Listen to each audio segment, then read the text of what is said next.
the first question is from a non-Muslim. He's saying, peace be upon you. My name is Abraham from New Delhi.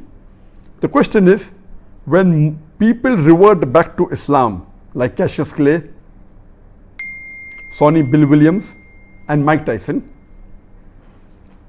and many more. So Muslims say that God gave them guidance, hidayah. So that's why they reverted. I wanted to know why He, God, didn't give guidance to everyone. Why He gave guidance to some people and not to all. And this is a very important question by our brother Abraham. Allah says in the glorious Quran, in Surah Yunus, chapter number 10, verse number 99, that if He wanted, He could have made all the human beings in this world as believers. So for Allah to make 100% of the human beings, now there are more than 7.75 billion human beings, for Allah to make all the human beings as believers, as Muslim, is very easy, kun fayakun.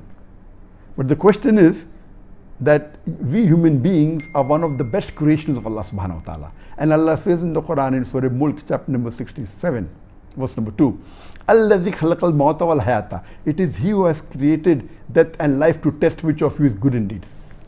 So this life is a test for the hereafter. So when you are coming for a test, for an examination, the supervisor cannot help you, and even if you do something wrong, can pass you. I mean, supervisor can see to it that you don't break the rules.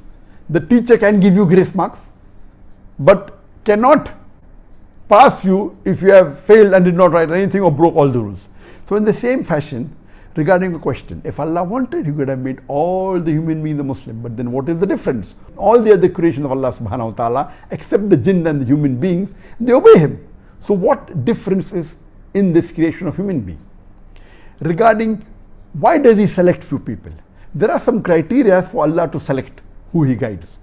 Allah says in the Quran in Surah Al-Kabut, chapter number 29, verse number 69, that if you strive in the pathway of Allah subhanahu wa ta'ala, He will open up your pathways.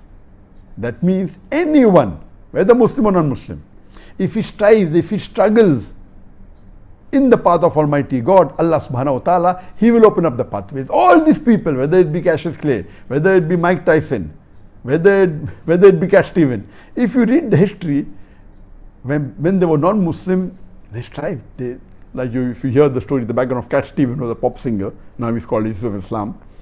When his life was in danger, he said that if you save my life, oh my God, I will dedicate my life towards you. And then someone gave him the copy of the Quran, he read the Quran and he came close to Islam. So if you strive, irrespective whether you're a Christian or a Hindu or a non-Muslim, if you sincerely strive to come close to Allah subhanahu wa ta'ala, you will come close to Almighty God, Allah subhanahu wa ta'ala. So the only criteria required for you is striving and struggling, that I want to find the true Almighty God and follow His commandments. Inshallah, Allah will get you closer, whether you will read the Quran and come close to Allah, whether you will hear the lecture of Hidayah and come close to Allah, you may attend the event, you may hear the adhan. The main criteria is you strive to come closer to Almighty God, and inshallah Allah will give you Hidayah. Hope that answers the question.